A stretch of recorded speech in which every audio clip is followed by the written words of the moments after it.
right, we are recording on here. We are live on all three platforms. We're live on all three platforms. Cheers, brother. Cheers. We are not drinking whiskey at the moment. Nope. We are drinking some Papa Sam's from Urban Grounds Coffee from our friends at Lo-Fi Political Guy. Yep.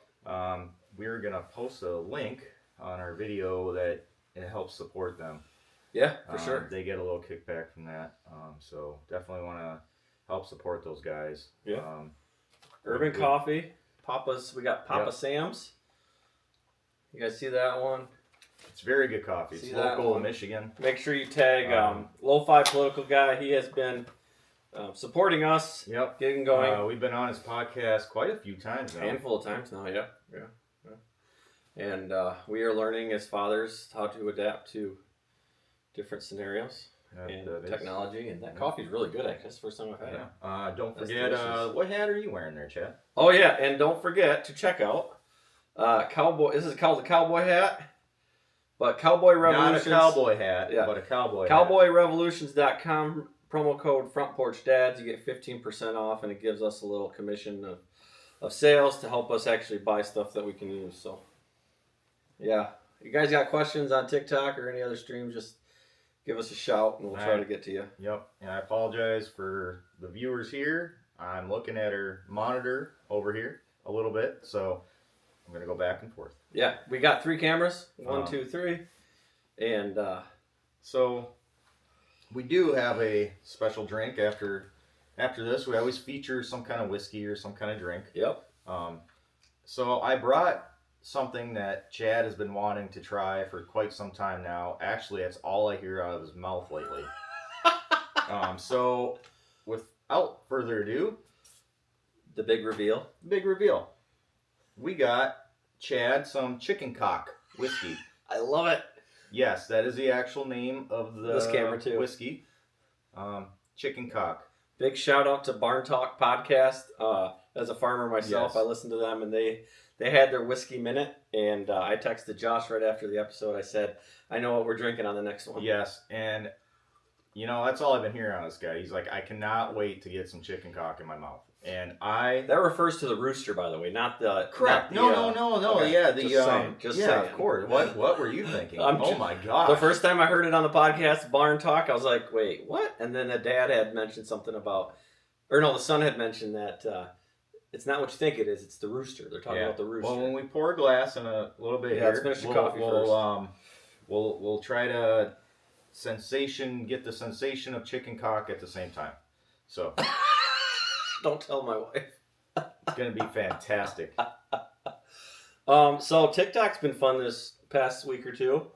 Yeah, what's going on, man? Especially with the new election and. Yeah, we lost TikTok for what, 12 hours? 12 hours, right after we lost the Lions game. So, still a little hurt on that one. And now I've been seeing stuff on eBay, people selling iPhones for like crazy amounts of money. Like, it was just on Fox News this morning. It was like $15,000 for an iPhone that had TikTok installed. I guess I don't understand this. Like, I feel like you could just plug your phone into the computer and just copy that app and transfer it to another phone. I was listening to another channel talking about this. So iPhone has really not adapted to anything in the last decade. They haven't. They keep coming out with these new models. Yep. But nothing's really changed. And I personally use a Google phone now just because I got so sick of the Apple stuff. But sorry, I got a comment. I still like iPhone just because iPhones were great, but there's certain aspects of that. Like why can't you download TikTok now? What is the view of it? So recently I did notice Apple did some kind of security update and it changed everything on the phone. So do you have an Apple? I do. Are you only allowed to use certain earbuds? No, you can use anything. Oh, someone was talking one time about certain earbuds don't connect. Oh, no, I can use anything. I use Raycons, built in the USA, by the way. If we can get Raycon as a sponsor, I will happily. I bought Raycons for all my kids. Are those earbuds? Yes, okay. They are way better than AirPods. JBLs. Way better than JBLs. I've had good and bad ones with JBLs. they're just phenomenal earbuds. I have nothing bad to say about Raycons. That's good. And that's built in the USA, Chad. Well, that's even better. So that's even better. That's what we got to do. That's what our new president says is you got to support America, manufacturing, farming, agriculture, anything American. We gotta take care of it. But TikTok has been blowing up for men, for dads, and I think we should definitely talk about that because. Well, I think there's been a lot of concern about the men of this country, especially. Yes, sir. And I don't know if you've seen, but like we're at an all-time high in suicide rate for men right now. Correct. The struggles and the stress that we don't talk about on a daily basis. I think in general, as people, we try to ignore that part. Yes. Men are supposed to be strong and just deal with whatever and just who cares and all this other stuff, Yep. But the pressures that a man has now versus like back in let's say the 50s, it's completely different. It is, and there's technology against us. I mean, for a long time, politics were against us. The courts are against us. You know that firsthand. Yeah. I was actually on a channel talking to some gentlemen on TikTok about, the issues with divorcing and how the women get 50% of everything, even though, a marriage could take 20 years and you guys invest something for 20 years and in a blink of an eye, it's gone. There was a gentleman there that was living in a beautiful home and now he's in a rundown apartment with a crappy car and just bills up the wazoo because his wife decided to leave. So yeah, I definitely it's a real thing. That feeling. It's a real thing. Definitely very relatable. Let yes. me tell you. Luckily, I was able to still keep the house, but I will say it is a struggle on a daily basis. And I don't understand, especially in today's world. And I don't want to piss women off. No, not but at at the same time, I don't think women realize how much burden is on a man when it comes to a marriage, on the foundation part of it. Yeah, and I will say this, and this is probably gonna piss some people off, but hey, it's what we're here for, right? Hey, we're here to talk about dads. Let's talk about some truth a little bit. Oh no. Here's the thing, like a couple can get a divorce. We got kicked. Oops. What's that? We must have talked about something. Was it the... Shout me for my birthday. What's up, Volvo? Was it the whiskey? It probably was, but it's back on now. It restricted us for a minute. Oh, jeez. All because of whiskey. Or we were talking about what? Women? So, if say a couple gets divorced, a guy loses a lot. Might have to pay alimony, might have to pay child support, loses half his stuff. The woman... I hate to say it, but usually they have everything to gain out of a divorce, financially. And she can come out of divorce. She cannot have a good job, cannot have a good career, whatever. Some do, and that's awesome. Right. But what I'm saying is they can come out and they're still desirable to be in a relationship right away. Where the father figure's broke. A guy beaten down. A guy tends to overlook what a woman's career path is and where she's at in life. So, as a relationship, where I think women they want someone who's successful, who's doing good, who doesn't have all these burdens behind them. So that part's definitely, that's another thing that I think guys deal with that is overlooked in society. I saw a phrase the other day that said, men are trained how to take care of women.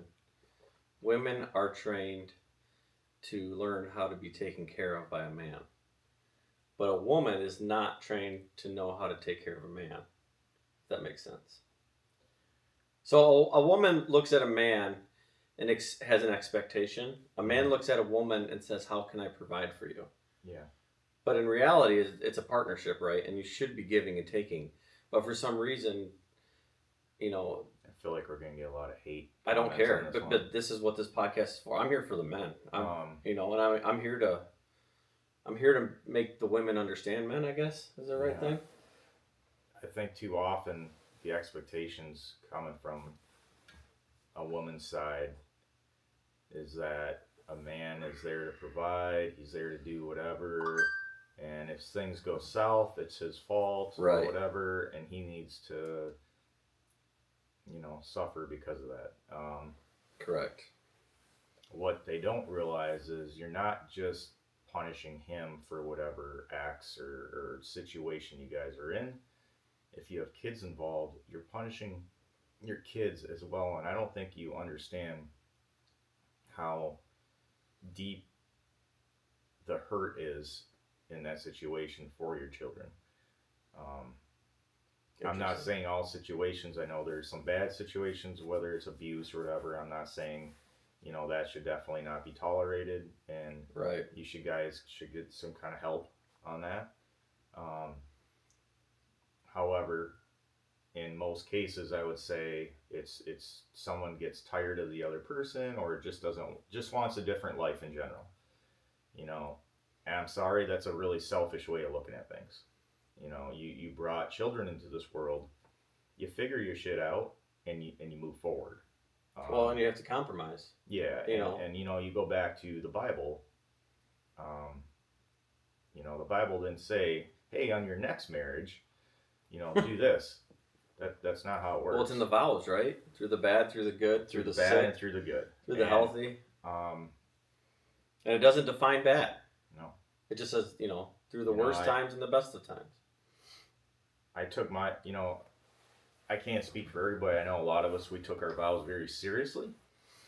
And it hurts when one person doesn't stick to that. And it doesn't, like I said, it doesn't just hurt you.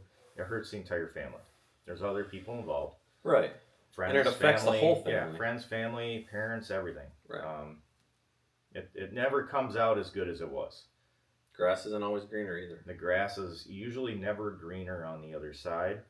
And if it is, it's probably because they use a shit ton of chemicals that you shouldn't be even near. Or they're spreading a lot of manure. A lot of shit going around, guys. A lot of shit going around. Oh, man. So if you guys are new to our YouTube channel or podcast, Josh is a single dad with 5 kids. I am a married dad with three kids. So we've kind of got a different perspective on life. Yeah, I mean, I was married for 15 years, 5 kids. So I kind of got both sides of the fence, and unfortunately, my situation was not my idea for divorce, and I fought it till the end, and here we are, right, Chad? Right, and I mean, my perspective on life is completely different than what yours is, but at the same time, we've been friends for a long time. So you've seen me, and I've seen you go through struggles in life. Mm-hmm. We both love each other's families. We both love each other's kids. I mean, but at the same time, we're brothers from another mother. Yeah. I mean, but seriously, like men need that. They need companionship from other men. A man, I can look at you and go, that shirt looks terrible on you. And the way you feel when I say that, or if a woman says that to you, is completely different. Am I not right? Yes. Right. If a man tells you, you don't look good in it, you look good in it, you're fat, you're skinny, you're tall, you're short, yes. We take criticism from other men as straightforward as can be. Yeah. But when your wife or girlfriend or someone you like, or not even someone you like, just another woman says, man, you look fat in that shirt, Josh. Yeah, it's offensive. It's offensive. It hurts. Yeah. You're trying to be presentable, and this is your attire, and you've just offended me. Where if your buddy or another guy says it, even a complete stranger goes, hey man, those glasses look good on you, that means the world to you. Yeah. And here's another thing, like girls, like we do get hurt. Give your guy a compliment once in a while. I'm telling you, it goes a long ways. And don't do it nonchalantly. No. I tell my wife that all the time. I go, honey, I love affection. Like, I want you to hold my hand. I want you to give me a hug, give me a kiss. But I'm like, just tell me I look good, or tell me I did a good job, or say that you're proud of me. Because those are like the sentences in my life that go, whoa, like my girl loves me. Oh, I think a little bit of praise goes a long way. Like, I don't mind. Yeah. I think I can speak for you. I know you get enough to say this, but I don't mind working my ass off 24 hours a day or whatever I got to do for my family if it feels like I'm appreciated for it. Right. if I don't feel like I'm appreciated at all, you kind of get that, like, what's the point? Right, you'll work yourself to the bone. Yeah. If you know your family needs money for food, or if your kid really wants a certain Christmas present, or someone wants to play basketball, so you put up a basketball hoop, whatever. Yeah. Like, you'll bust your butt. And we're all at different stages, right? Like, some guys have a ton of money. Some guys don't have a ton of money. Some guys are really good at building stuff. Some guys are good at engineering stuff. Like, I have a buddy, our buddy Dan. Like, he's super smart with technology. I text him all the time. I'm like, dude, how do I get this Wi-Fi thing to work? Like, I can build anything and I can grow anything, but I cannot wire anything. I mean, it's not hard just to say once in a while, hey, I appreciate you. Right. To a man, it's huge. It's huge. Even like your boss, right? Yeah. Like, work is always it's so offensive. It's always negativity. But when your boss or a coworker says, hey, Josh, good job on building that. Yeah. Man, you're like, dude, I can build 10 of them now. Yep. Yep. Just saying it gave me goosebumps. Well, I mean, I'm a boss, and that's one thing I try to make sure is tell my employees, hey, you're doing a great job. Mm-hmm. Right. Your shirt looks ugly, but you're doing a great job. I'm just kidding. Do you really think my shirt looks ugly? No, I think you look really good. Oh my gosh. I think you're really. I like the hat. I like the shirt. I like the coffee. I'm a little self-conscious now. No, see, it's different when a man tells you something. It is. Yeah. But I didn't take it offensively. Yeah. I took it as, okay, well, he might be right. Like Sunday mornings when we get ready for church, I'll tell my wife, oh, you look stunning, or I like that sweater. Or she'll come out with 2 different shoes on and go, which shoe looks better? If I walk out and go, man, I'm just not feeling this polo this morning. And she'll go, no, put a button up on. But, and that goes vice versa too, guys. Give your wife compliments. I'm guilty. I wish I did not do that on a daily basis. It's hard sometimes, especially if your house is full of kids. I will say it's different being married for a year versus 15. You get in that comfortable stage, like you're right. You're set in that. It's like the perfect roommate. Yeah, exactly. And I think that's where it started getting with me. But just pause for a moment. When you guys were in the process of divorce, I mean, your range of kids was like 2 to 13 or something? 2 to 13 about, yeah. Yeah. So I mean, you had a wide range of kids in school. Yeah. Life was at 110% capacity. Oh my gosh. You guys were at full tilt, and that's what happens to marriage. I just started my business. You just started. You left your old job. I actually lost my old job. Lost your old job. Started a new job. I just started my business. Yep. At the time. So life was completely stressed. It was stressed out beyond, and I think if we would have held on one more year, I honestly don't think we'd be where we're at right now. And financially, you would be. And financially, we'd be very happy. We would not have to worry about anything. Yeah, you'd be going on vacations every month. Divorce is expensive, man. And that's just the money side of it. The emotional side and the mental side of it has to be just crazy. It took a toll. I think I aged probably 10 years from the last 3 years. Right. So, it's only been 3 years. It's been 3 years, but it feels longer than that. To me, honestly, it feels like yesterday. So. Oh, really? Yeah. So, anyways, chipper side of things. Supporting guys. Yeah. So I did a little video. I haven't posted it yet. Oh, I did a little video today. Is it coming online today? It's going to be online today. It's a little video to the guys, and I think I'm actually going to make some T-shirts of this because I actually came up with it on the fly, walking in the woods while I was recording, and I basically said this. I said, I know, guys, and this is to the guys, even some single moms or moms that are having a hard time. This is to you too. You can go on this. Life gets really hard. It gets really stressful these days. The price, the cost of everything, the financial stress, the family stress. I feel like the social media stress is just insane right now. Whether it's politically, just friends, people you don't know. I mean, it can be anything. And then, you have kids going to this sporting event, you're like a taxi all the time. Like, if you are married, you barely see each other because you're running kids around everywhere. So it's hard. And I will say this, you get depressed. I think you get in that stage where you just kind of want to give up.